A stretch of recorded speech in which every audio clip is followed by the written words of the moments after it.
दिगंबरा दिगंबरा श्रीपादवल्लभ दिगंबरा।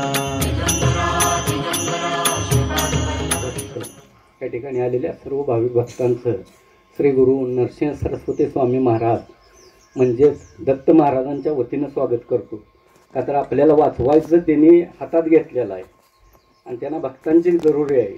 त्यासाठी त्यांच्या वतीनं मी पहिल्यांदा आभार मानतो. त्यानंतर आमच्या ट्रस्टतर्फे आभार आहे, आमच्या परिवारातर्फे आणि आमच्या सर्व सेवेकऱ्यातर्फे ह्या ठिकाणी स्वागत आहे. आज या ठिकाणी जे तुम्ही आलाय हे सांगली जिल्ह्यात तासगाव तालुक्यात शेवटचं गाव आहे, टोकाचं आडवळणी गाव आहे. आडवळणी शेतात आपण आलो आहे. आज जवळजवळ मला वाटते की चंद्रपूर, इकडं सिंधुदुर्ग, इथनं रत्नागिरी, इकडं मुंबई आणि इकडं लातूर, उस्मानाबाद, नांदेड ह्या भागातनं तुम्ही आलायसा. तिथं सुखानं किंवा फिरायला कोण आलंय का? हे स्थान बघायला सुद्धा कोण आलेलं नाही, देवासाठी सुद्धा कोण आलेलं नाही. सत्य सांगतोय मी. तर हे आता जे फिरायला लागलोय आपण, हे काय हौसनं फिरतोय काय? कोण सुखानं समाधानानं फिरत नाही. का फिरायला लागलोय ह्याचा परिपूर्ण विचार करा. हाय, आपल्याला अनंत अडचणी येते, आपल्याला काही कळत नाही, दिशा दिसत नाही म्हणून आंधळ्यासारखं फिरू नका. हे कुठंतरी फिरणं थांबलं पाहिजे का चालूच राहिलं पाहिजे? सांगा, बोला. विचारलेल्या प्रश्नाचं उत्तर द्या. थांबलं पाहिजे. आणि हे थांबायचं असेल तर परिपूर्ण आपण बुद्धीनं विचार करायचा आहे आणि मग हे कुठंतरी थांबायचं सुद्धा भगवंताने इथं नियोजन केलेलं आहे आणि त्याचा लाभ आपल्या कुटुंबाला, आपल्या घरातल्या सर्वांना आपण देऊ शकतो. आता इथं जे ज्या शोधात तुम्ही आलाय ते सगळ्या मनोकामना, इच्छा पूर्ण होतात आणि हे पूर्ण व्हायसाठी आपण बी त्या पद्धतीत जायला पाहिजे. आज माणसाकडं काय मिळत नाही, आम्ही तुम्हाला काही देत नाही, भस्म सुद्धा मी चिमटभर देत नाही. जी काय प्राप्ती द्यायची आहे ती परमेश्वराची आणि तुमचं सान्निध्य आहे. आणि हे सान्निध्य प्राप्त करत असताना आपण मानव म्हणून भगवंताकडे गेलं पाहिजे का नाही? सांगा बरं. आपण कुठं चुकतो हे आपल्यालाच कळत नाही आणि नुसतं फिरायला लागलोय आपण. काय उपयोग आहे? नुसता त्रास झाला की मानवी त्रास वागायचं असुरासारखं कसं परमेश्वर जवळ घेतील ह्याचा बी विचार करायला पाहिजे जरा. तर आज असू द्या, ज्या काही घटना झालेल्या त्या जीवनात झालेल्याच आहे त्या. आज आमच्याबद्दल बोलायचं म्हटलं तर त्रास तुम्ही जे सोचलाय, प्रत्येकाला वाटतं की बाबा आमचं थोडं ऐकून घ्यावं. चार गोष्टी मार्गदर्शन करायला परवानगी नसताना सुद्धा आपण करतोय. का तर अनेक घरं उद्ध्वस्त होणारी थांबवती, त्यासाठी एवढा धाडसी निर्णय बी इथं घेतलाय. आणि सगळ्यांना माहीत आहे की बाबा चांगला कार्यक्रम आहे, अनेक दुःखी लोकांचं निवारण होतंय. त्यासाठी आपण प्रबोधन थोडंसं घेतलंय, जास्त वेळ बी काय नसतंय. आज जो त्रास तुमच्या पाठीमागं आहे त्या त्रासाचं प्रमाण आम्ही काय भोगलंय ह्याचा विचार फक्त तुम्ही केला असा तरी तुम्ही म्हणशीला की बास आमचा त्रास काय नाही, फक्त तुम्ही सांगशीला जसं आम्ही चालतो. 151 भाग बघितलाय का कुणी? जरा हात वर केलं तर आभार आहे.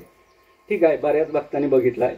बाकीच्यांना माझी विनंती आहे, मी माझं स्वतःची हिस्ट्री काय लई सांगत बसत नाही, पण घडलेले एक ना एक शब्द इथं सत्य बोलावं लागतो. का तर प्रत्यक्ष महाराज असतात. खोटी कुठलीही गोष्ट बोलून आम्हाला काही कुठलं अवडंबर माजवायचं नाही. मी सर्वसामान्य शेतकरी कुटुंबातला आहे. मी महाराज म्हणून कधी घेत नाही आणि महाराज नाही.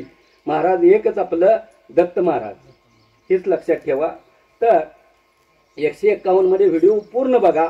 माझ्या जीवनाची कुठं कुठं काय झालं, कसं कसं धक्क सोसलं, कसा कसा प्रपंच उद्ध्वस्त झालं, यामध्ये पूर्ण वर्णन केलेलं आहे आणि हे सत्य घटना आहे. आणि त्यानंतर ही जी काय झालं जीवनात, आज माझ्यात मी अंधश्रद्धेच्या विरोध काम करणारा माणूस, म्हणजे असल्या गोष्टी पटायचं नाही. कारण बाधा भूत पिशाचे असल्या गोष्टीवर मुळेच विश्वास नव्हता आणि फक्त देव आई मानत होतो. पण देव कुठं? फोटो दिसला किंवा मंदिरात गेलं की देव, पाया पडले की संपलं. त्याच्या पुढचं जाण्याची काय गरज आहे? आणि एवढं काय आलं ह्याच्यात आपल्याला माहीत बी नसतं. हितवर देवाचं म्हणजे हे होतं आम्हाला. आणि पुन्हा दैवयोग असा असतो की भगवंताला जे करून घ्यायचं आहे ते त्यांच्या लीला असंख्य असते आणि त्या लीलेत कधी कोण कसा अडकतो हे ब्रह्मदेवाला कळत नाही. मग आमच्यासारख्या सर्वसामान्य माणसाला तर अजिबातच समजू शकत नाही. आणि हे त्रास जे होतो, काय गोष्टी परमेश्वर त्यांच्या जवळ घ्यायसाठी सुद्धा त्रास करते ती, हे सुद्धा माझ्या स्वतःच्या अनुभवावरनं सांगतो. सगळ्यांनाच तसं होतंय असं काय नाही. प्रत्येकाचं वेगवेगळं गणित असतंय, पूर्वजन्माचं संचित असतंय. ह्या जन्मात आपल्याला ते फेडावे लागतंय. काय काय जाणून बुजून त्रास होतो. काही आसुरी शक्त्या, आता बराचच प्रमाण वाढलंय, ह्याचा सुद्धा त्रास व्हायला लागलेला आहे ती. तर हे कसलंही त्रास असू दे, पूर्वजन्माचा असू दे, ह्या जन्मातला असू दे, नाहीतर कुणी काय भानगडी लाख केलेले असू दे, त्याला न भेटा फक्त आज शरण जायचं म्हणलं तर असंख्य देवतेमध्ये एकमेव दत्त महाराजच फक्त यातनं बाजूला करू शकतील, ही म्हणायला काय हरकत नाही. का तर ह्या आसुरी शक्तीला आज तुम्ही युट्यूबला बघताय, प्रत्येक प्रश्नाचा प्रत्येक वाक्याचा विचार करा. त्यामध्ये प्रश्न विचारताना आम्ही कुठलं खुल्यागत प्रश्न विचारत नसतो. मी अंधश्रद्धेच्या विरोध असल्यामुळं त्यांना खोचक प्रश्न असते ती. त्यावेळी ते शक्त्या सुद्धा बोलतात की तुम्ही कुठल्या देवाला भेटा का, तर नाही भेट. अनेक देव आहेत आपल्या धर्मात, हिंदू धर्मात सगळं देव कृपा करते ती नाही असं नाही. कोण मुक्ती देतील, सगळ्या गोष्टीत आहेत शक्य, ऐश्वर देतील, पण त्या शक्तीबरोबर झटायचं किंवा ह्यांना त्रास देणं हे कार्य मात्र कोणतंही देव दत्त महाराज सोडलं तर करू शकत नाहीत. फक्त आज आम्ही हे बी अनुभव घेतला, एखाद्या युट्यूबमध्ये व्हिडिओ आहेत बघा, ते अनेक देवतेंची भक्ती तुमची झाल्यामुळं ते देव काय करतात की वाया कुठलीही भक्ती जात नाही. गुरुची असू द्या, तुमच्या कुठल्याही सद्गुरूच्या असू द्या किंवा देवाच्या असू द्या, ह्या भक्तीमुळं काय होतं की ती देव देवता तुम्हाला मुख्य दत्त प्रभूंच्या सानिध्यात पाठवायचं महान कार्य करते ती. आणि आज तुम्ही जे आलाय ते त्यांच्या देवी देवतेच्या कृपेमुळं किंवा तुमच्या कुळस्वामीच्या कृपेमुळं आपल्याला हे मोराळचं स्थान दत्तप्रभूंचं भेटलेलं आहे. आज माझ्या जीवनात काय घडलं की शेतकरी म्हणलं की असंख्य त्रास आलं, काय ते सांगायची गरज नाही. बरेच शेतकरी कुटुंब असते ती, ठीक आहे. व्यवसाय होता, व्यवसायात चालू, 95ला लग्न झालं, त्रासाच्या बाजू थोड्या असायच्याच. जन्म म्हणलं की माणसाचा त्रास असतो. खरा त्रास कधी म्हणायचं की माऊली ज्यावेळी माणसं अचानक आपली जायला सुरुवात होत्या त्यावेळी मात्र खरा त्रास. पैसे आजचं उद्या येऊ देते, परवा येतील, तसंच त्रास चालू झाला. व्याधी, मुलगी झाली एक, जन्मल्यापासून दवाखाना तिला चालू झाला. म्हणजे मानसिक त्रास, शारीरिक त्रास त्या मुलीला झालं. वडिलांना बी त्रास होता, आजारी होते. वडिलांना दम्याचा त्रास होता. 2000 साली वडील वारले अचानक. ठीक आहे, दम्याच्या त्रासामुळं श्वासामुळं वारले असेल. सायन्स, विज्ञान, मेडिकल, डॉक्टर मान्य करायचं आहे, आपण नाकारायचं नाही. वडिलांचं मान्य करून घेतलं की दम्याच्या त्रासामुळं मृत्यू झाला असेल, जाऊ दे म्हटलं, काय विषय एवढा मोठा गंभीरतेने घेतला नाही. 2001 साली दुसरा झटका. 2000ला वडील, 2001 मध्ये युट्यूबला 151 भाग बघा. मी काय जास्त सांगत नाही, थोडंसं त्यातलं सांगायला लागलोय. 2001ला मुलगी. काय झालं की इथं तासगाव 18-20 किलोमीटर गाव आहे आमचं, म्हणजे तालुका. तिथं जायचं, ते ॲडमिटच करायचे मुलीला. झालं, डॉक्टर न्या म्हटलं की मग न्यायचं, आणायचं, औषध चालू, ही चालू होतं. आता तिथं ऐकायला तुमच्याच कुटुंबातले ती बाकीचे जे मेंबर आहे ती त्यांनी जे विचारायसाठी त्यांनी आत जायला हरकत नाही. 1 ते 10 नंबर कोण असेल त्यांनी आत जावा, बाकीच्यांनी इथंच बसा. 1 ते 10 कोण असेल तेवढीच जावं.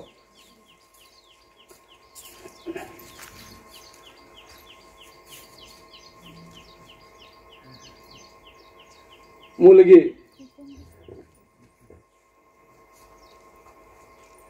4 वर्षाची मुलगी होती. शेवटपर्यंत चालता आलं नाही, नुसतं असं बोटाला धरायचं आणि मग ती चालायची. म्हणजे किती अपमान, किती दुःख भोगलं 4 वर्ष बघा. ते झाला विषय. एक दिवशी असंच जास्त म्हणजे त्याला त्रास व्हायला लागला म्हणून दवाखान्यात ॲडमिट केलं. तिथं मुलगी संपली. 2001 मधली दुसरी घटना झाली. त्यानंतर आता म्हणलं जाऊ दे, मुलगीला मुक्ती मिळली, तिला शारीरिक पीडितनं कुठेतरी भगवंताने सोडवले म्हणून समाधान मानलं. आता तरी व्यवस्थित रुटीन चाललं. रुटीन चालूच तर पुन्हा तिसरा प्रकार चालू झाला. मंडळींना डोकं दुखायचा त्रास चालू झाला. अरे डोकं दुखतंय, कुणाकुणाचा हात वर केलं तर आभार आहे. नेहमी दुखतंय का? गांभीर्याने घ्या जरा. का तर माझ्या बाबतीत घडलंय ते अनेकाच्या बाबतीत घडू नये म्हणून महाराजांनी हे सांगायसाठी ठेवलंय, म्हणायला हरकत नाही. डोकं दुखतंय म्हणलं की इथं मांजरड्याचा दवाखाना झाला, फरक पडना. तासगावला MD डॉक्टर आहेत जाधव म्हणून, त्यांचं ट्रीटमेंट झालं, तिथंही काय फरक पडना. त्यांनी न्यूरोलॉजी सर्जन म्हणजे मेंदूचं किंवा डोक्याचं जे स्पेशलिस्ट असते ती त्यांची चिठ्ठी दिली. विक्रमसिंह जाधव म्हणून आहेत मिरजला. त्या ठिकाणी ॲडमिट केलं. ॲडमिट केल्यावर ट्रीटमेंट चालू झालं. ट्रीटमेंट चालू झाल्यानंतर आता दवाखान्यात मोठे असले की माणसं भेटायला येतातच.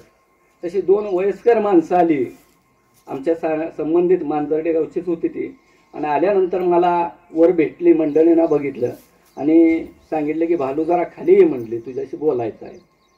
खाली गेलो. म्हटलं बोला की दादा, म्हटलं काय विशेष?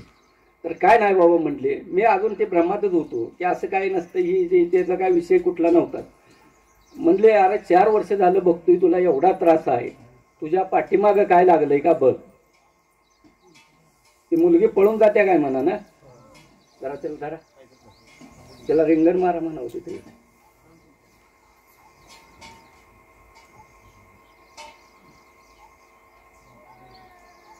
उचलून आणत जरा तिथं रिंगण मारा म्हणवते ना, रिंगण मारा म्हणावं. तुमचं कोणतं गाव? हा, हे आता किती वर्षभर तिथे शांत बसायचं, रिंगण मारलं जाईल तुला, जाग्याला बस पडदिशी. रिंगण मारा एक तिथं पाठीमागच मारा, पाठीमागं रिंगण मार जाऊ, जाऊ न्या जाऊ तिथं.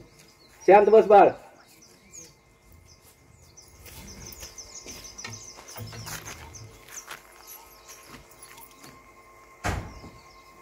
बस तिथे खाली बस, जरा मोठं रिंगण मारा चालते, बसू दे.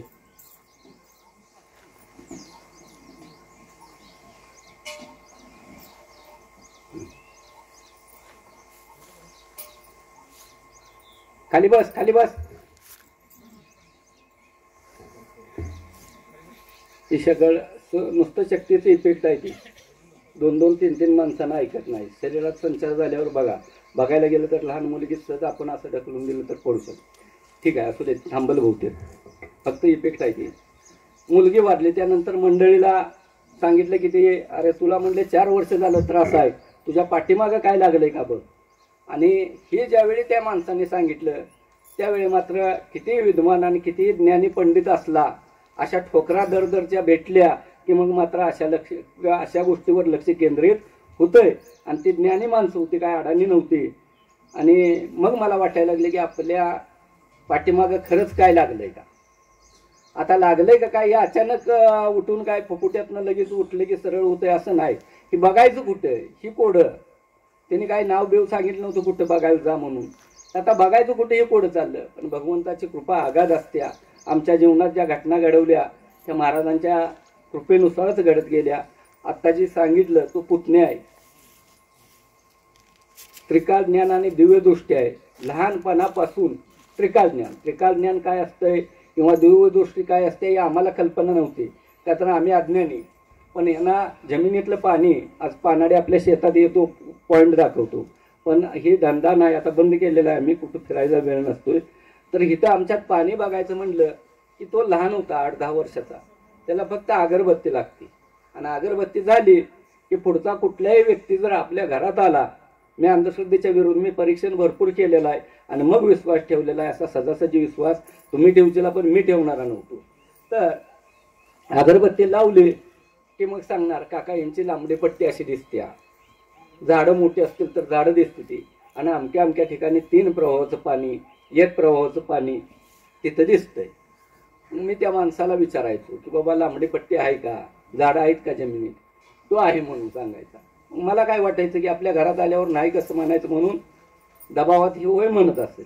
मग त्यांना सांगायचं की ठीक आहे बाबा, पॉईंट दाखवायला आम्ही येतो. पॉईंट म्हणजे 6 इंचीचं बोर असल्यामुळं ते दाखवायला जाणं कर्तव्य असतंय. आणि तिथं गेलं की मग डोक्यात फिट ठेवलेलं लांबडी पट्टी, झाडं, एका कोपऱ्यात पाण्याचं. गेलं की ते तिथं खून करणार. ते कोण आहे काय त्यांच्यासोबत, कोण आहे बरं, असू द्या, बसू द्या. 11:30च्या दरम्यान घेऊन ये त्याला खाली. तिथं कोणतर माणसं असतील आमची, त्यांना उचलून आणायला सांगा. त्याचा थोडा वेळ असंच करणार आहे. जाऊ दे, तिथं बसा. 11:30ला बरोबर आणा. नामस्मरण चालू होते त्यावेळी बघू आपण. लांबडी पट्टी आहे का, तर ही स्वतः इथनं सांगितल्याला डोक्यात ठेवायचं. तिथं गेलं की उभे उभे असायचं. बरं, ती एक बाय चान्स घडतं, शेत काय गोल असं असतंय असं नाही. पुन्हा मी सांगायचो त्या व्यक्तीला की बाबा बोर मारताना गाडी आली की आम्हाला बोलव, का तर एखादा शेतकऱ्याचं नुकसान होऊ नये. मी स्वतः शेतकरी होतो, बघितलं मी पाण्याची काय कंडिशन. मग ते माणूस बी आनंदानं बोलवायचं. मग स्वतः जायचं गाडीवरनं, तिथं बोर मारताना स्वतः थांबायचं. याने 1 पडदा सांगितलाय, तो 1च लागलाय का, 2 सांगितले का, 2 लागली ती का, 3 लागली ती का, हे मात्र ह्याचा अभ्यास 1-2 पॉईंट केला नाही. 3 महिने जवळजवळ फिरून केलेला. आणि 3 महिन्यात जेवढं पॉईंट उन्हाळ्यात झालं 2003च्या काळात, त्यावेळी मात्र सगळ्याला पाणी लागलेलं. मग मात्र कळलं की आपल्या पुतण्याला जमिनीतलं पाणी कळू शकतंय, म्हणजे एखाद्यानं नेला तरी बी काय हरकत नव्हती त्यावेळी. ठीक आहे म्हणून. आणि त्याचा उपयोग परमेश्वरी कृपेनं मला सहज कुठं आला, दवाखान्यात आला सहज. आता हिने सांगितल्यानंतर वाटलं की आपल्या पुतण्याला जमिनीच्या खालचा 1000 फुटावरचं जिथं बोरचं पाणी दिसतंय तिथं आपल्या घरातली काय अडचण दिसणार. पुतण्या आजोळी होताना निमणी म्हणून गाव आहे तासगाव तालुक्यात, फोन लावला. संतोष म्हटलं आपल्या घरातलं काय दिसतंय का बघा. तर बघून सांगितले काका आपल्या घरा शेजारी एक बांध आहे, त्या बांधाला मला काहीतरी दगडाचं खेळ 2 आहेत, त्या खेळ्यात काहीतरी उरल्याला दिसतंय. ठीक आहे म्हटलं तू तासगावमध्ये ये, मी तासगावमध्ये येतो, मी काढतो. मी अंधश्रद्धेच्या विरोध असल्यामुळे त्याला काय भीती मला वाटली नाही. आणि दवाखान्यात पेशंट चांगलं होतं मंडळी, काय अडचण नव्हती. पाहुण्यानं म्हटलं उद्या जेवण येऊन येतो. घेऊन आलो. 11 ते 20 कोण असेल त्यांनी जाऊ.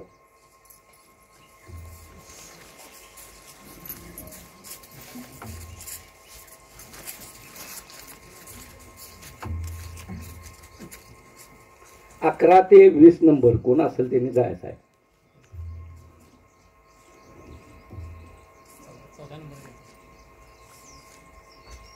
किती नंबर आहे तिच्यावर जावा की मग. 11 ते 20 मध्ये 14 बसतंय.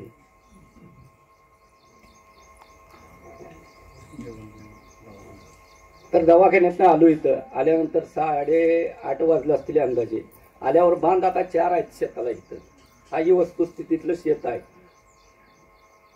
आणि विचारलं बाबा कुठला बांध आहे. त्यांना आता अगरबत्ती घेतली, बघितलं आणि सांगितलं की आता जिथं तुम्ही चावेला पाय धुतलं बघा समोर तो बांध. एवढ्या वर्ष राहतोय कशाला त्या बांधावर बघतोय. तिथं गेलो, बघितलं प्रत्यक्ष तर दगडाचं खेळ 2 मात्र होतं. माझ्या आयुष्यात मी कधी बघितलेलं नव्हतं. ठीक आहे थोडा वेळ गेला, असू दे हाय म्हटलं बघूया. 10 वाजत आले असतील. चल म्हटलं मी काढतो. तयारी केली मानसिक. गेलो. पहिला खेळा विस्कटला हातानं, दगड असल्यामुळे काय बाकीचं साहित्य लागलं नाही तिथं, काहीच नाही. आणि दुसरा खेळ्याला हात लावल्या ही भीती दाखवायसाठी सांगत नाही, मी स्वतः भोगलेला आहे. कुणी माना अगर न माना हा विषय तुमचा आहे. दुसऱ्या खेळ्याला हात लावल्यानंतर सांगितलं पुतण्यानं की काका आज चला. काय झालं बाबा.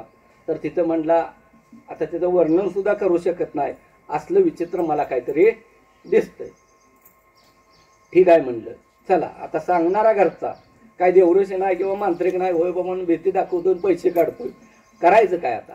मग त्यावेळी आमची लायकीच नव्हती. भक्ती म्हणजे काय नव्हतं, कुठलं सामर्थ्य नव्हतं. त्यांनाच म्हटलं बाबा तुला संतोष मातेची दैवी कृपा आहे, तू त्यातनं काय तर निघते का बघ. ठीक आहे म्हटलं. मग त्यानं आपलं संतोष मातेला विनंती करून देवीला देवतेला भस्म घेतलं, तिथं टाकलं.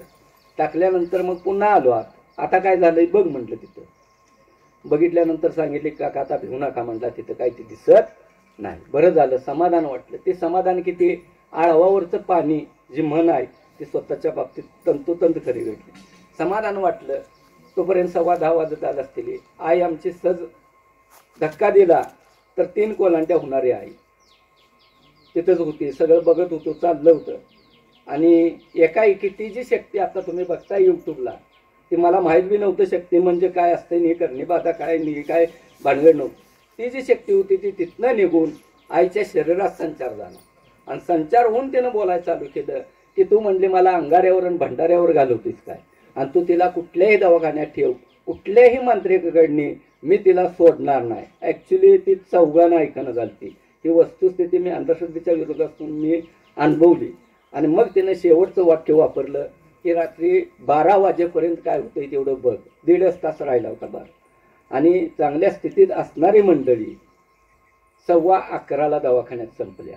एवढं दुःख कोणी भोगलंय काय ह्यात. झाला विषय प्रपंचाचा घोल झाला. मग मात्र पुन्हा काय प्रपंचात ही माती बिती झाली. त्यात विषय लोकांनी लगेच घेतला की आता ह्याचं काहीतरी बघायला पाहिजे, अमकं पाहिजे. फक्त मी अंधश्रद्धेचा अभ्यास केल्यामुळं, वाईट शक्ती स्वतः बघितल्यामुळं एकच निर्णय लोकांच्या पुढे सांगितला की प्रपंचात जर देवाला पाहिजे असता तर त्याने टिकवला असता. एक मुलगी राहिली असती तरी मी राहिलो असतो संसारात, वडील असतं तरी बी राहिलं असतो, मंडळी असते तरी बी राहिलं असतो. जिथं देवालाच माझा प्रपंच नको आहे तिथं मी करणारा कोण. वाईट शक्ती काय आहे ती मी स्वतः डोळ्यानं बघितलं. देव आता भेटू दे अगर न भेटू दे, मला दृष्टांत होईल ही सुद्धा सत्य सांगतो मी, कल्पना केलेली नव्हती. आता ही जीवन राहिलंय ते त्यांच्या कृपेनंच वाचलंय. आता भक्ती मार्ग करायचा झालं. भक्ती मार्ग म्हणजे काय, अरण्यात गेलो प्रपंच सोडला असलं काय करायची गरज नाही. तिथनं 1-1.5 किलोमीटरवर मोराळे गाव आहे, तिथं कोळेकर महाराजांचा मठ आहे. रोज जाणे, त्या मठात शिवलिंग जे आहे ते पिंड काशीतून आणलेले पूर्वजांनी, त्याला पाणी घालणे, 2 समाधी आहेत त्या, तिथं जाणे आणि शिवलेला अमृत 11वा अध्याय नित्य वाचन करणे. तिथनं यायचं घरी, डबा घ्यायचा, व्यवसायाला सांगलीला जायचं. सांगलीतनं दिवसभर व्यवसाय करायचा. सगळं संपलंय म्हणून व्यवसाय बंद केलेला नाही. कर्तव्य कर्म हे प्रत्येक माणसाला करावंच लागेल, त्यात बदल करायचा नाही. यश देणं न देणं भगवंताच्या हातात असते. तिथनं संध्याकाळी यायचं, जेवण करायचं आणि गावात एक ठिकाणी ग्रंथ वाचायचा यायचा. हा नित्य नियमक्रम झाला चालू. मग कोण काय म्हणतंय, कोण काय म्हणतंय, खोळं म्हणतंय का येडं म्हणतंय, इकडं बघत बसलो नाही. आपली श्रद्धा, आपला भाव काय असायच ते होऊ दे. बरीचशीच माणसं म्हटली की मला अरे उद्याच्याला तुला सांभाळणार कोण, काय होयाचं तुझं. त्यावेळी एवढी मानसिकता ठेवली होती या शक्ती बघून की जोपर्यंत माझं शरीर चालतंय तोपर्यंत चालेल मी. ज्यावेळी होतच नाही मला त्यावेळी पुढचा विचार मी करीन. नदीचे पात्र भरून जाते ती, या देहाचं काय करायचं त्याचा मालक मी आहे, कुणाला त्रास द्यायची माझी भूमिका नाही. हितवरचे ठाम निष्ठा ठेवली होती. आणि असा भक्ती मार्ग 4 वर्ष झाल्यानंतर, फक्त 4 वर्ष, ही भगवंताने बघितलं या प्रपंचातनं होरपळून ही व्यवस्थित राहतोय का. 4 वर्षे भक्ती मार्ग झाल्यानंतर शंकर, दत्त, विष्णू वेगवेगळं आपण जे समजतोय ते भ्रम आहे. ते माझं स्वतःच्या बाबतीत झालं तर मी शंकरांना मानणारा माणूस, लिंगायत धर्म असल्यामुळं शंकर, बाकी काय कुठलं नव्हतं. पण शंकर म्हणजेच दत्त आहे. की नंतर कळलं की त्यांची कृपा भोलेनाथाची झाल्यावरच दत्त महाराज भेटते. सगळं एकच आहेत त्यांचे रूप, आपणच भांडण करत बसतो. तर त्यांच्याकडे पाठवलं, दत्तप्रभूंच्याकडे. गाणगापूरची काही कल्पना नव्हती, दत्तभक्ती नव्हती. आज जे तुम्ही यूट्यूबला बघा त्यामध्ये सगळी माहिती 151 व्हिडिओमध्ये सांगितलंय. एक मुलगा म्हणजे शरीरात संचार होणारा, त्याच्या माध्यमातून आमच्याकडे पाठवला. आम्ही त्याला पुतण्याखंड चेक केला, त्याला कुठं निघाल म्हटल्यानंतर गाणगापुरात त्या पोराला त्याच्या वडिलाला पाठवला. आमचा काही संबंध नव्हता. जा बाबा तिथं महाराज दिसते, ती पुतण्याला दिसत होतं महाराज. का तर त्रिकाल ज्ञान असल्यामुळं देव आता कुठं आहे हे सुद्धा बघायचं सामर्थ्य. आज नशीब तुमचं चांगलं आहे, आमचं चांगलं आहे की त्रिकाल ज्ञान आहे म्हणून ही जागृत स्थान भगवंतांनी केलेलं आहे. लाखो रुपये दिलं तर त्रिकाल ज्ञानाचा व्यक्ती सापडू शकत नाही आपल्यासारख्याला. ती परमेश्वरी कृपा फार मोठी आहे. झालं त्यानंतर तो मुलगा तिथं गेला, तिथनं परत आला आमच्या सानिध्यात. म्हटलं काय झालं, तू मोकळा का झाला नाहीस. त्या शक्तीला विचारलं त्यावेळी मी. तर म्हणला जिथून इथं पाठवलंय महाराजांनी तुला त्या ठिकाणी तू जा म्हणून सांगितलंय. पटेल का कुणाला. दत्त महाराज सांगतील का त्या शक्तीला तू जा बाबा या माणसाकडं. मला पटलं नाही, 3 वेळा विचारलं आणि शेवट त्याला सांगितलं की मी कचऱ्याच्या कणातला कण होऊ शकत नाही त्यांच्या समोर, आणि माझ्याकडे पाठवली मला पटत नाही. ठीक आहे म्हणला, तुमचा तुम्ही बघा. मग म्हटलं ठीक आहे म्हटलं, चल म्हटलं. त्याला घेऊन गेलो, इथं आलो. पुतण्यानं विचारलं काय करूया. अभिषेक करायला लावलं. अभिषेकात काय मोठं सामर्थ्य आहे देव जाणं. आता सध्या सुद्धा अभिषेकचं माध्यम आपण वापरलंय. अभिषेक करतानाच निम्मा अर्धा अभिषेक त्या पोरालाच घालायला लावला, त्या वाईट शक्तीला. आणि निम्मा झाल्यानंतर त्यानं सांगितलं की काका माझी एक विनंती आहे. कोणती. ते मुलगाच होता मेलेला म्हणजे ॲक्सिडेंट मधला. म्हटला विनंती आहे. कोणती. तर ह्याच्या शरीरात मला पौर्णिमेला ना अमावस्येला प्रवेश करायची परवानगी द्या. म्हटलं त्रास द्यायसाठी का. म्हटला याला त्रास द्यायचा असला की एका मिनिटात धडाधड जीव नको करून सोडतोय. 20 ते 25 वेळा पाडत होता दिवसात. आणि तुम्ही सांगितल्यापासून आज 5 दिवस झालं कुठला त्रास दिलाय का. ठीक आहे देत नाही म्हणून वचन दे म्हटलं. वचन दिलं आणि तो आत्मा बाजूला झाला. विषय संपला. बाजूला झाल्यानंतर तो मुलगा पुन्हा क्लिअर 2 दिवस माझ्या सानिध्यात राहिला. 2 दिवसात त्याला कुठलाही त्रास झाला नाही, पडला नाही. मग मात्र डोक्यात घुमायला लागलं. का तर विचार अंधश्रद्धेचा असल्यामुळं काही गोष्टी त्यातनं चांगल्या बी झाल्या की ह्याला आपल्याकडे देवाने का पाठवलं. चांगला झाला म्हणून विचार यायला लागला. जर तो पडत असतं तर त्याचा विचार आपण केला नसता. आता का पाठवलं याचं उत्तर कुठं मिळणार होतं. कुठं बघायला पाहिजे. गाणगापूरला. का तर तिथनं पाठवलं म्हटल्यावर त्याचं उत्तर तिथंच मिळणार होतं. मग त्यावेळी मी पुतण्यावरही विश्वास ठेवला नाही. आज समोर महाराजांच्या बोलतोय. पुतण्याला घेतला. का तर त्याला दिसतच होतं, त्या मुलाला बी देव दिसत होतं. वाईट शक्तीला दिसतात, आता काय तुम्हाला युट्यूब बघताय कळतंय. त्या मुलाच्यात ते संचार केला शक्तीचा. का तर दोघाची एक वाक्यता येत्या का आपण एवढ्या लांब चालतोय, गाणगापूर कुठं आहे माहीत नाही, गेलो पंढरपुरातनं, रात्रीची गाडी होती तिथनं पोचलो, त्या झाडापाशी झोपलो. हे समोर आहे बघा, दिसतंय का? 2007 साली कोण जात होतं का? 7ला 7च्या अगोदर नाही. आता कट्टा आहे, तिथं पहिली जाळी होती, एवढाच बदल झालाय. बाकी आहे तसं मंदिर आहे, झाड आहे. तर तिथं गेल्यानंतर इथंच देव दिसलं होतं. आणि अजून सुद्धा तुम्ही गेला कधी गाणगापूरला जावा, त्या झाडापाशी जरी दर्शन घेऊन निवांत थांबला तरी सुद्धा चालतंय. भगवंताच्या आम्हाला ह्या 2007 साली जे अनुग्रह झाला ती प्रत्यक्ष ठिकाण ती आहे. मग मी गेलो, आंघोळ केली संगमावरती. संगमावर आंघोळ करून आम्ही आलो. मी मध्ये बसलो, चिकित्सक वृत्ती दोघं एकच सांगतील का? पुतण्याला इथं बसवलं आणि त्या मुलाला इथं बसवलं आणि अगरबत्ती लावून दिली त्या झाडापाशी, म्हणजे पुतण्याला. बाबा बघ म्हणलं इथं आता काय दिसतंय का त्या झाडात? एवढं म्हणल्यानंतर पुतण्यानं बघायला चालू केलं. तेवढ्यात एका सेकंदात हिने हात जोडलं आणि ह्यानं बी हात जोडलं आणि दोघांनी उत्तर दिलं की काका महाराज आहेत. आता शंका घ्यायला काय वाव नव्हता, मी सुद्धा हात जोडलो. मग ज्या उद्देशानं गेलतो तो उद्देश विचारायचा होता मला. मग पुतण्यालाच विचारायचं होतं, ज्याला दिसतंय त्यानं देव विचारलं पाहिजे. मी मला दिसत नाहीत म्हटल्यावर अजूनही दिसत नाही, ह्याला आपल्याकडे का पाठवलं विचार म्हटलं, त्या शक्तीला आपल्याकडे का पाठवलं? तर त्यावेळी महाराजांनी सांगितलं, असं बोट केलं.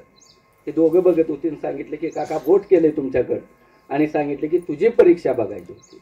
काय परीक्षा बघितली की तो आत्मा तृप्त त्या मुलाच्या शरीरात प्रवेश करून त्याला काय काय मार्गदर्शन करतोय, कसा फसवतोय किंवा काय, अशा अनेक परीक्षा त्यातनं बघितल्या महाराजांनी. पण त्या मुलासाठी मी स्वतःचं पैसे किती खर्च केलं, त्याच्या इच्छा काय पूर्ण केलत्या, हे पैसे मी मोजलं नव्हतं.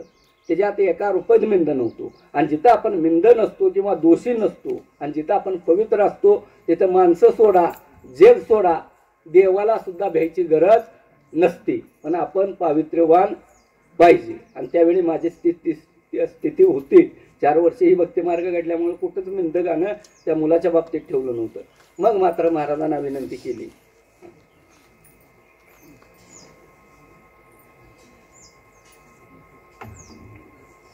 21 ते 30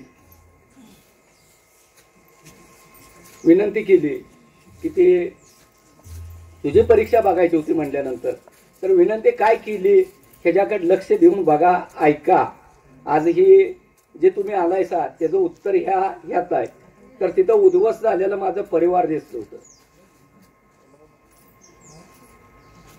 उद्ध्वस्त झालेला परिवार तिथं दिसलं. आणि ते परिवार दिसल्यानंतर महाराजांना विनंती केली की प्रभू म्हटलं, अशा ज्या वाईट शक्ती, त्या मुलाकडे बोट करून दाखवलं, अशा ज्या वाईट शक्ती असतात की त्याच्यामुळं एखादा व्यक्ती मृत्युमुखी पावतो आणि एखाद्याचं कुटुंब उद्ध्वस्त होतं. माझी बायको मेली, माझं कुटुंब उद्ध्वस्त झालं, हे रडगाणं स्वतः गायलेलं नाही. आणि त्याचं निवारण करायची शक्ती एकाच वाक्यात मागितलं. ह्याचं निवारण करायची शक्ती मला नको आहे म्हटलं. मला काय ते शक्ती घेऊन काय करायचं नव्हतं. तुम्ही ह्यांना द्या, पुतण्याला द्या, एवढीच आपल्या चरणी नम्र विनंती म्हणली. आणि हे म्हणल्यानंतर क्षणात महाराजांनी त्या शक्त्या प्रदान केलेल्या त्या 2007 साली त्या पुतण्याला दिसत होत्या, त्या मुलाला दिसत होत्या. दोघांनी सांगितले की काका शक्ती आल्या. त्या समाधान वाटलं. जगाच्या कल्याणासाठी आपल्या माणसाला मिळलं, बाद झालं, जाऊ दे. पुन्हा दुसरा प्रश्न, एकावर समाधान राहत नसतो माणूस. दुसरा प्रश्न विचारला की प्रभू म्हटलं अजून एक विनंती आहे माझी. तर कोणती? आम्ही म्हणलं एक संतोष मातेचं मंदिर बांधणार आहे, त्या ठिकाणी तुमचं नेहमी वास्तव्य व्हावं, एवढीच विनंती. मावशी बोल घालवा, बाहेर जावा, बाहेर जावा, तुम्ही पटदिशी बाहेर जावा, जावा. इथं बोलायला आलाय का? 100 माणसातनी अडचणी होते. त्या जन्माचं 15 वर्षाचं रेकॉर्ड काढून सांगायचं असतं. उठा, बाहेर बसा, जावा, जावा, माग बसा तुम्ही दोघं बी. समजतंय का? उठा म्हटलेलं, बसा, जावा, पाठीमागे जावा.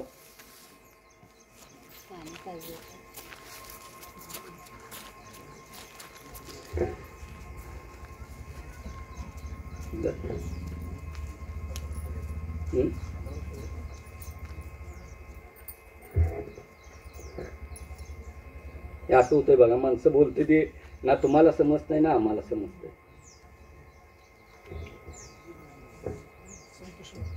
हा, संतोष मातेचं आम्ही मंदिर बांधणार आहे.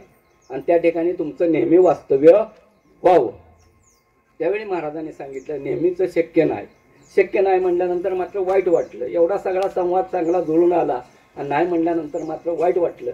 आणि मग काही क्षण गेले असतील त्यानंतर महाराजांनी सांगितलं की आठवड्यातून एक दिवस तुझ्या मी घरी येत जाईन.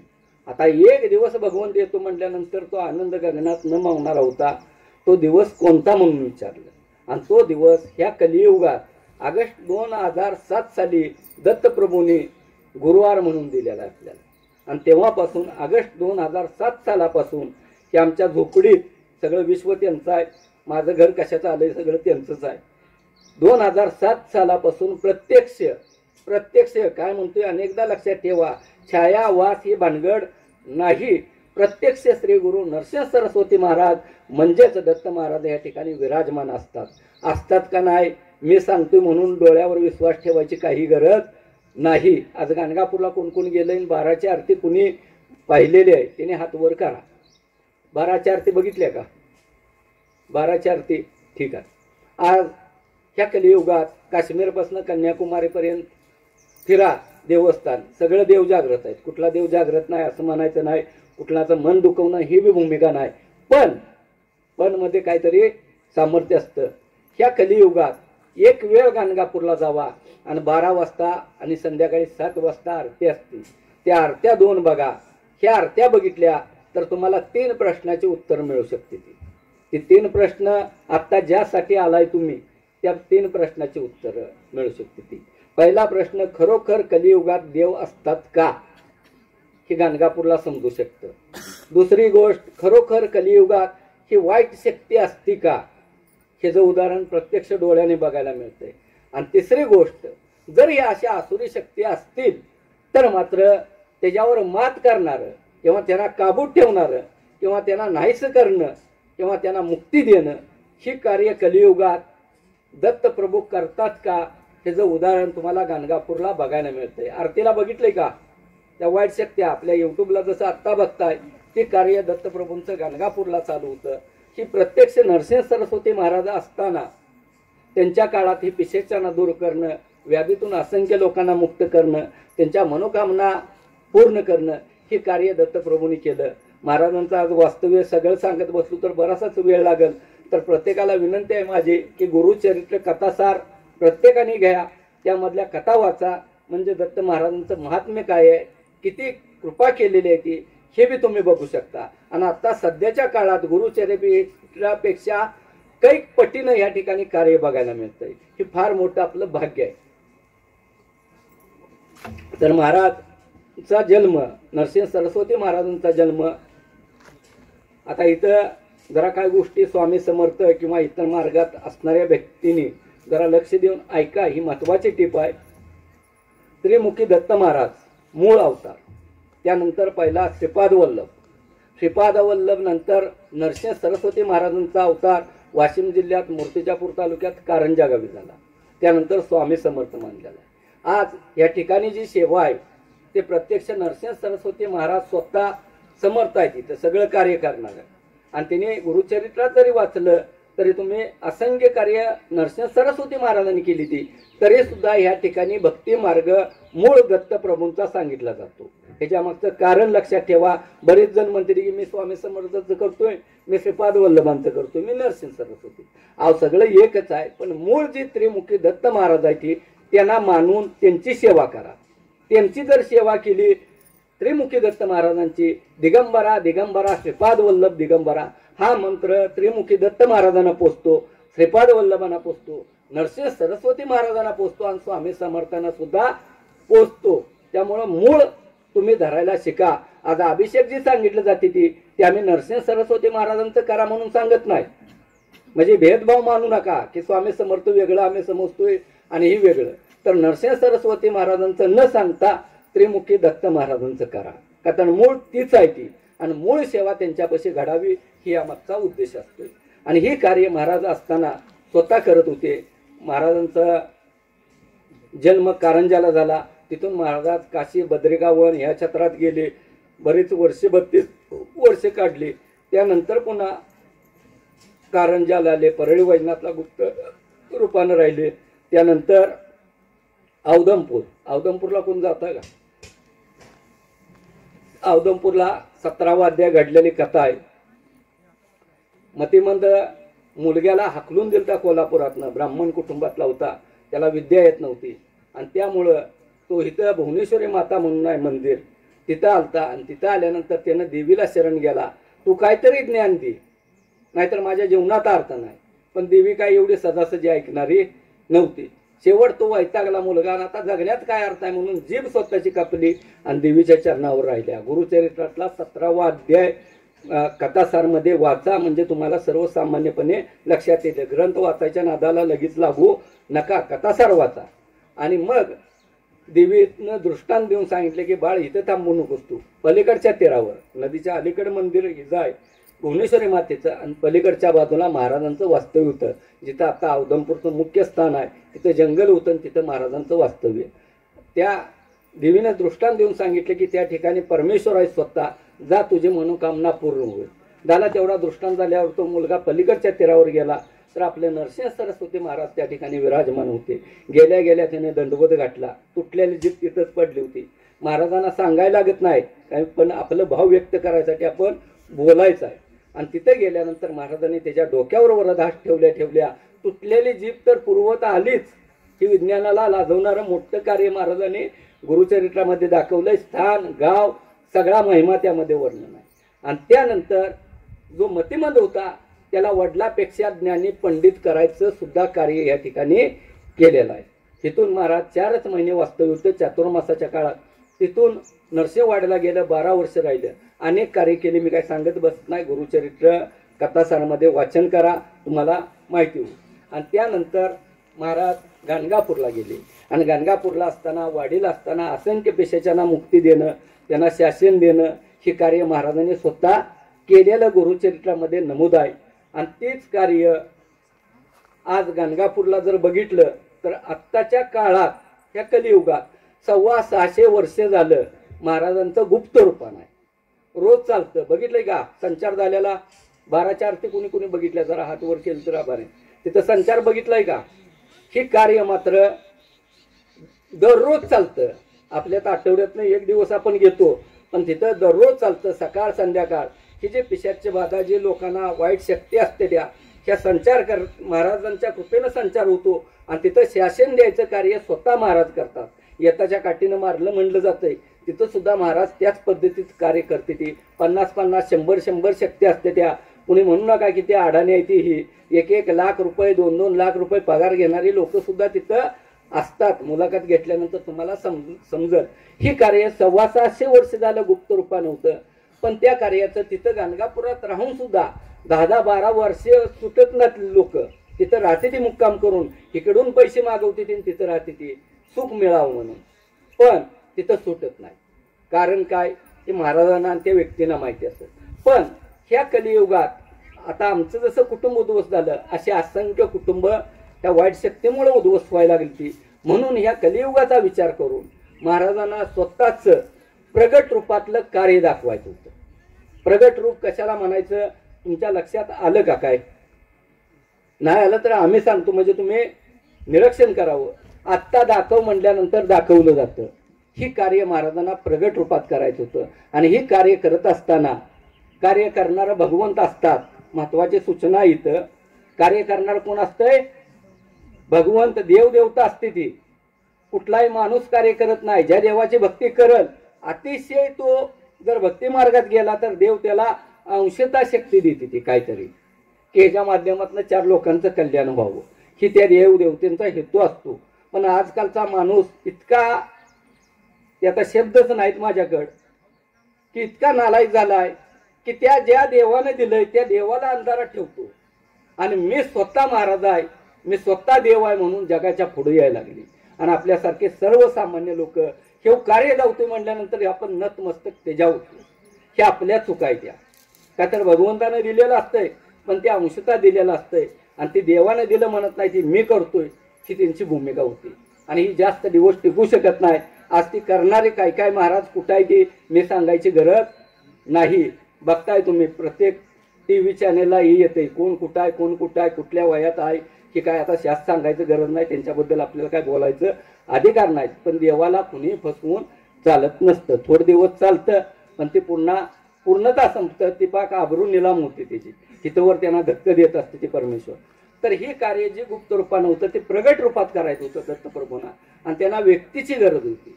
आता 600 वर्षात काय व्यक्ती जगात नव्हत्या का? भरपूर असलेल्या, पण काय लीला होती आमच्या बाबतीत कुणास ठाऊक. त्यांना प्रगट रूपात कार्य करत असताना 2 व्यक्तीची गरज होती. आज त्रिकाळ ज्ञान असणारा एक पुतण्या आणि आमची का गरज झाली की कशालाच भिक्षा गाठली नाही आम्ही आणि कशाचा स्वार्थ ठेवला नाही. इथं करोडपती आला आणि अब्जाधीश आला तरी हा या ह्याच्यावर बसायचा आहे. सगळ्याला नेम एकसारखंच आहे. ती भक्ती एकसारखीच तुम्हाला दिली जाते. ह्याला वेगळी तो मोठा आलाय त्याला वेगळी अशी तत्व इथं नाही. आणि ही ठेवायचं सामर्थ्य आजकाल कुणाच्यात नाही. दुसरा विषय महत्वाचा गंभीर आहे की आज मनुष्य म्हणून जर जगायचं असेल आणि परमेश्वराची गाठ भेट व्हायची असेल तर त्यात अडफटा येणारी 2 गोष्टी आहेत. त्यातली पहिली गोष्ट मांसाहार आणि दुसरी गोष्ट मद्यपान. ह्या जोपर्यंत तुम्हाला 2 गोष्टी आहेत तोपर्यंत कुठल्याही देवाची भेट होत नाही. ही स्पष्टपणे आम्ही सांगतोय. ही सामर्थ्य कोण दाखवत नाही का? तर ही सामर्थ्य त्यानं दाखवली की दुसऱ्या दिवशी चूल याची बंद होत्या. त्या महाराजांच्याकडे लोक जात नाहीत. पण आमची चूलच ठेवली नाही. आम्हाला कशाची गरज नाही. जे सत्य आहे ते सत्य तुमच्या पुढे सांगतोय. करा अगर न करा. तुमचं कुटुंब वाचवायचं असेल तर आमचं संपलंय. अनेकांचं उद्ध्वस्त होणारं कुटुंब वाचवायसाठी फक्त आम्हाला तिने एक दास म्हणून ठेवलेला आहे. मग फक्त भगवंत पाहिजे असेल तर ह्या गोष्टी पावित्र पाहिजे. आज पावित्र कशाला म्हणते ते हे मिळणं मुश्किल आहे. आज आपल्या घरात असंख्य बरेचसेच लोक भक्ती मार्ग करते ती आणि काय लोक नको ती खाते ती. फरक का पडत नाही की खाणं पिणं जर घरात असेल तर देवाचं वास्तव्य होईल काय ह्याचा विचार करून बघा. होईल काय? आज ह्या ठिकाणी युट्यूबला अभ्यास करा. अजून गेल्यानंतर 10 वेळा अभ्यास करा आणि बघा. युट्यूब मध्ये प्रत्येक वेळी विचारलंय की त्या वाईट शक्तीना तुम्ही कुठं असता तर पहिल्यांदा आम्ही घरात असतो म्हणते ती. आता कुठं असता? आम्ही बाहेर बोलतो. म्हटलीत का? बाहेर का जाता असा तर तुझं दत्त महाराज येते ती. ऐकलंय का? ही जरा ही वाक्य ऐका आणि मग विचार करा. आज दत्त महाराज इथनं काय केलंय मोराळ छत्र की इथं हेलपाट घालू नका. आम्हाला तुमच्याकडं स्वार्थ नको आहे कुठला. नाहीतर 11 वाऱ्या करा ना 11 वेळा काय द्यायचं ती द्या. दिघानं पैसे कमवलं असतं त्याची आम्हाला जरूरत नाही. फक्त तुमच्या घरी दत्त महाराज यायला तयार आहेत. दत्त महाराज आपल्या घरी आल्यानंतर सगळे अडचण संकट खडतरतात पूर्णपणे थांबणार आहे भक्ती मार्ग करून. ही पाहिजे का? मांत्रिकाचं दार पाहिजे? हा भक्ती पाहिजे. आणि ही करायचं असेल तर आज दत्त प्रभू आपल्या घरी बोलवायचं म्हटल्यानंतर आपल्या घरात काय पाहिजे सांगा बरं? पावित्र पाहिजे का नको? पावित्र कशासाठी पाहिजे? माझा नियम आहे असं समजू नका तुम्ही की भगवंताचा महाराजांनी दिलेल्या आज्ञेचं सांगतोय मी तुम्हाला. आणि जिथं पावित्र भंग होतोय कशानं? मांसाहार मद्यपान. तुम्ही म्हणताला की घरात पाळतील ही माणसं, बाहेरनं खाऊन आलं तर चालेल का? पार्सल घेऊन घरात येतोय त्यामुळे त्याचा लाभ होत नाही. तुम्हाला करायचं असेल, परिवार वाचवायचा असेल आणि संकटातनं निघायचं असेल तर पूर्णपणे पाळा मांसाहार आणि मद्यपान. आणि हे पाळल्यानंतर तुम्हाला 5 गुरुवारनंतर प्रचिती आयुष्यात मिळणार नाहीत. एवढ्या प्रचित्या भगवंत द्यायला तयार आहेत. आज सुद्धा नामस्मरण केलं तर महिन्याभरात प्रचित्या तुम्हाला देते ती. मग एवढ्यावरनं विचार करा की देवच आपल्यात आल्यानंतर त्यांना काय मागायचं ते तुम्ही मागू शकताय. आमचा आडपाटा नाही. पण त्या मापानं भक्ती करा आणि महाराजांचा अभिषेक ही जी सेवा सांगितली जाते ती सेवा मात्र करा. आज ही 31 ते 40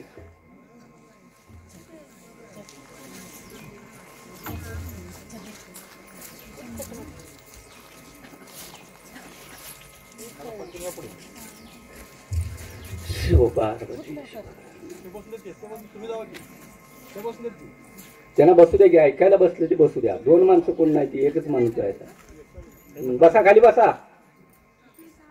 असू द्या ऐक जाते ती. आता अभिषेक जे असते ते आपल्यात अभिषेक कसं करायचं टीव्हीला मग अशी बघितलं का? दत्त महाराजांची मूर्ती तुमच्या घरात असेल तर पहिले चालू शकते. नसेल तर पाठीमागं गाय असणारे दत्त महाराजांची मूर्ती घ्यायची आणि आपल्या घरात पंचामृत करायचं आहे. पंचामृत म्हणजे लक्षात आलं का? जनरल 1 केळ, 1 माप दूध त्यानंतर 1 चमचा दही, चिमटभर साखर, मधाची बाटली एक मोठी घ्या, त्यामधलं 5 ते 7च थेंब मध घाला. ही एकत्र केले की 5 वस्तू एकत्र होती. त्या दूध, दही, केळ, साखर आणि मध. ही हा काय नाही गवतराचा नाही काय चालू. या ही 5 गोष्टी महत्वाच्या खाद्य आहे. ती गवतर ती बाकीचं शिंपडा कुठं ती काय असेल ती विधी तुमचा आहे. तर ही 5 गोष्टी एकत्र करून, आज मंत्र तंत्र कुठला स्वामी लागत नाही, ब्राह्मण लागत नाही ना आम्ही लागत नाही. स्वतःचे सामर्थ्य स्वतःच निर्माण करावा, स्वतःची सेवा स्वतः करायला शिका. तर ते जे पंचामृत होतंय ते एका भांड्यात घ्यायचं आणि दत्त महाराजांची मूर्ती जी असत्या ती परात घ्या. घरात परात प्रत्येकाची असते, विकत घ्यायची काही गरज नाही. गोल डबा एक मोठा घ्या, ते डबा उलटा ठेवा आणि त्याच्यावर तांदूळ ठेवा आणि तांदळावर मूर्ती ठेवा. मग असे बघितलंय तुम्ही टीव्हीला चालू होता अभिषेक.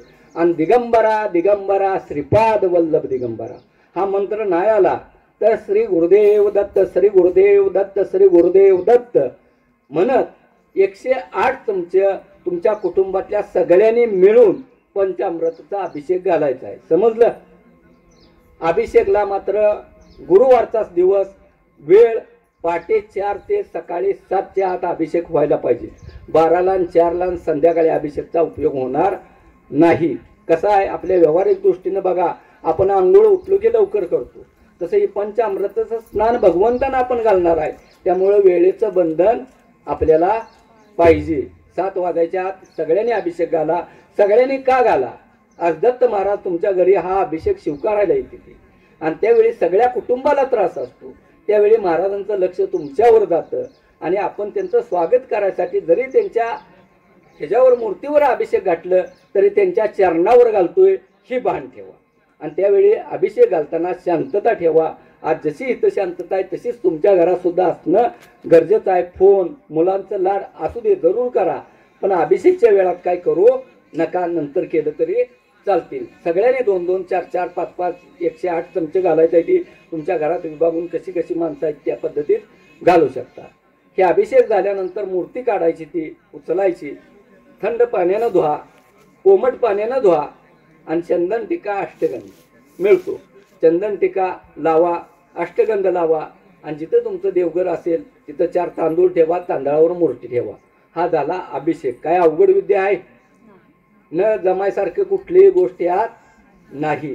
की जर गुरुवारी अभिषेक केल्यानंतर काय होतं की दत्त महाराज तुमच्या घरी आल्यानंतर ही अदृश्य शक्ती, आता ही अदृश्य शक्ती म्हणजे काय हे कधी मांत्रिकाला विचारलंय का? कर्णिबाधा शब्द ऐकलाय का आपण?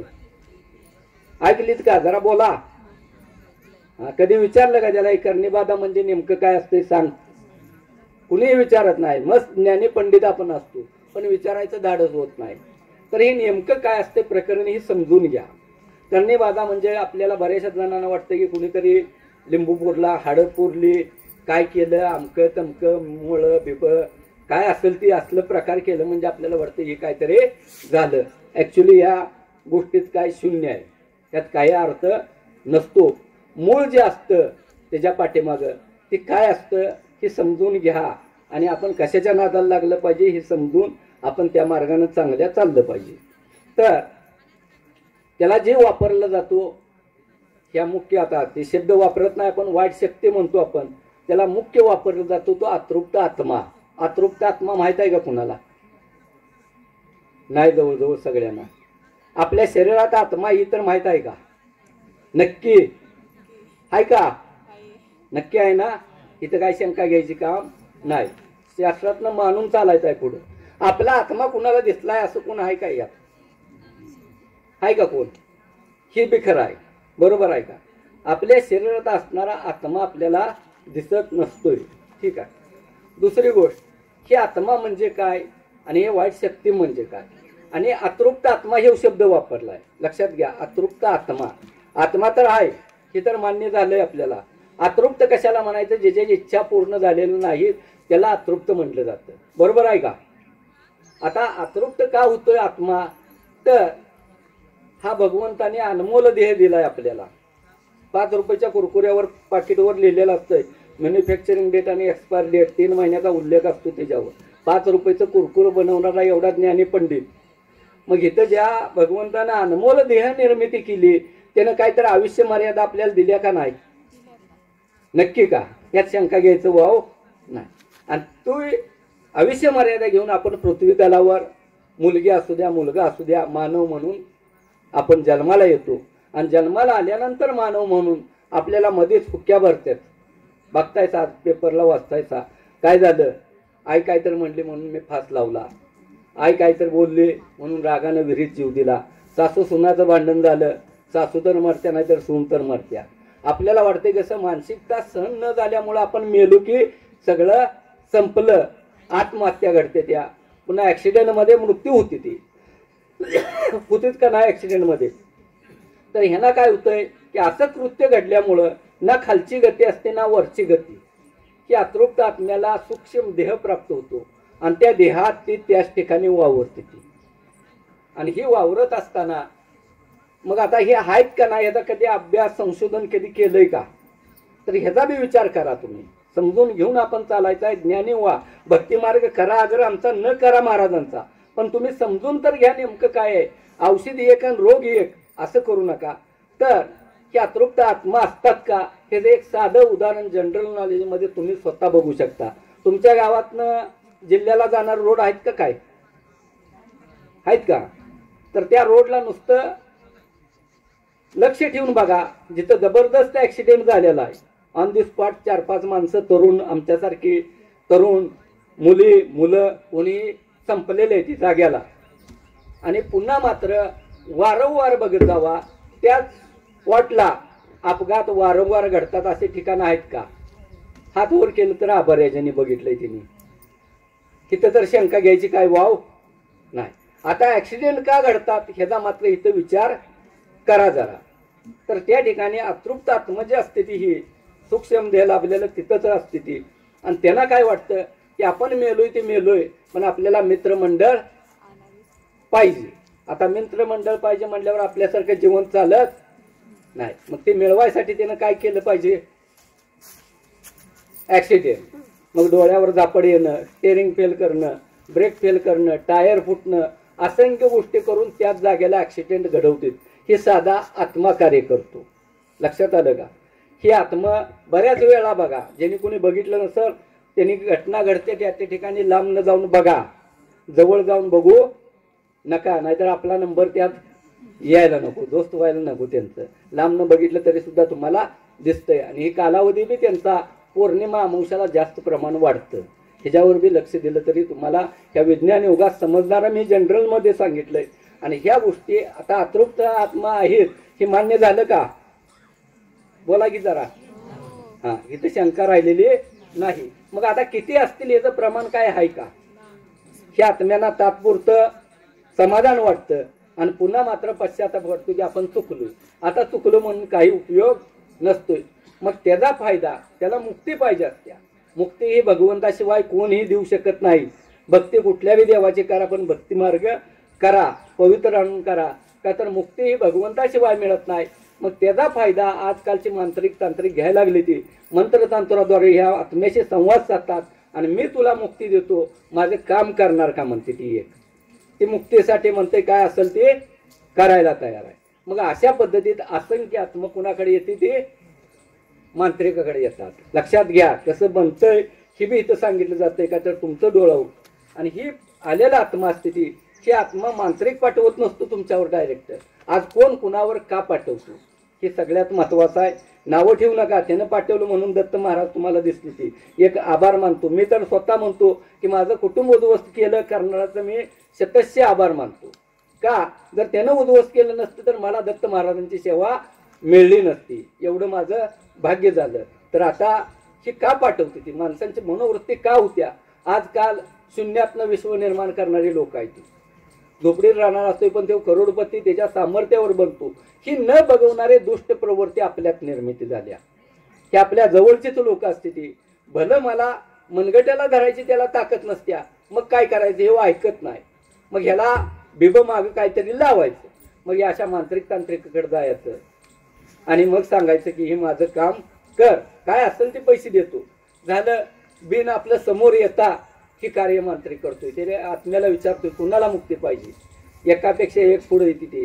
जा अमका अमकं नाव, अमका अमकं गाव, एवढं सांगितलं की तो अतृप्त आत्मा आपल्या शरीरात असून न दिसणारा तो आत्मा आपल्या घरात दिसेल का? किंवा अदृश्य स्वरूपात आपल्या घरात येऊन आपलं पूर्ण कुटुंबाची विस्कटी करतो.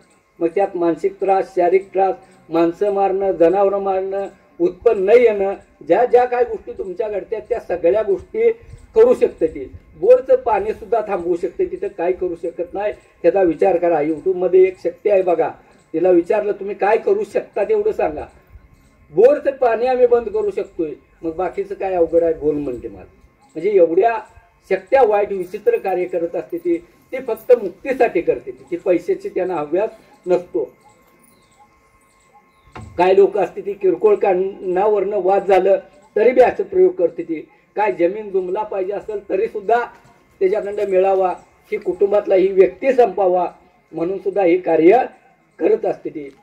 आणि ह्या शक्त्या आल्या की आपल्या कुटुंबाची वाताहात लागायला वेळ लागत नाही. पण आपण 21व्या शतकात असल्यामुळं अशा गोष्टी मानत नाही. माझ्यावरूनच मी उदाहरण देतो. आणि ज्यावेळी परिस्थिती पूर्ण उद्ध्वस्त होती त्यावेळी इष्टीला जायला पैसे नसते त्यावेळी आपण कुणाला तर म्हणतो की मला तिकडे जायचं 4 पैसे दे. ही परिस्थिती ती माऊली. म्हणून लक्ष देऊन बघा. ह्या वाईट शक्त्या अतृप्त आत्मा ही 100% आहेत. ही नाकारू नका. अनुभवातनं सिद्ध करून दाखवलंय तुम्हाला. आणि ह्या शक्त्या घरात आहेत का नाही? आज तुम्ही इथं बघायला आलाय, तुमचं पैसे पाहिजे ते किंवा आम्हाला हव्यास आहे अशातला अर्थ नाही. मी 10 वेळा व्हिडिओमध्ये बी बोललोय, आत्ता बी बोलतोय की जर कुणाला विचारायचं असेल तर तिने विचारायची सुद्धा आमच्यात गरज नाही. विचारा म्हणले की हजारो माणसं जायला लागली आणि बिनकामाचा त्रिकाळ ज्ञान असणाऱ्या माणसाला त्रास व्हायला लागला. तर ह्या शक्त्या आहेत का नाही?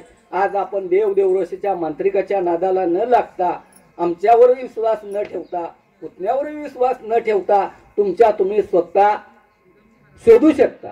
ह्यात काय अवघड विद्या नाही. ह्या शक्त्या आहेत का नाही ते आपल्या कुटुंबात सहजपणे तुम्ही बघू शकता. इथं विचारायची सुद्धा कुणी गरज नाही.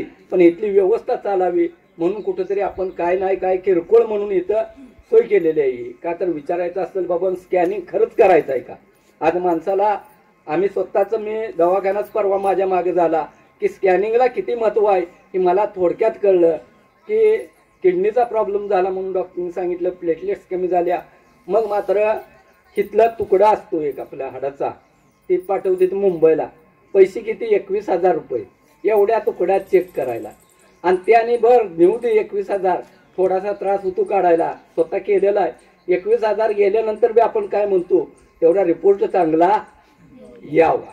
21 गेलं त्याचं काय नाही, पण रिपोर्ट चांगला यावा. नशिबानं आपलं काय नव्हतं, महाराज होते, पण शारीर भोग जे आहे ते माणसाला भोगावा बी लागतो. परमेश्वराची भक्ती केली की मला सगळं मिळलं पाहिजे असं कोणी समजू नका. मी स्वतः 1 महिना ॲडमिट होतो, त्या सुद्धा महाराजांनी आज्ञा दिली की पूर्वजन्माचं जे शारीरिक भोग आहेत ते तुला भोगावं लागतील, त्यातनं मुक्त करणारा मीच आहे हे स्वतः सांगितलं. आज मेलेली स्थिती होती, माझ्या जाग्याला एखादा दुसरा माणूस असता तर वाचला नसता.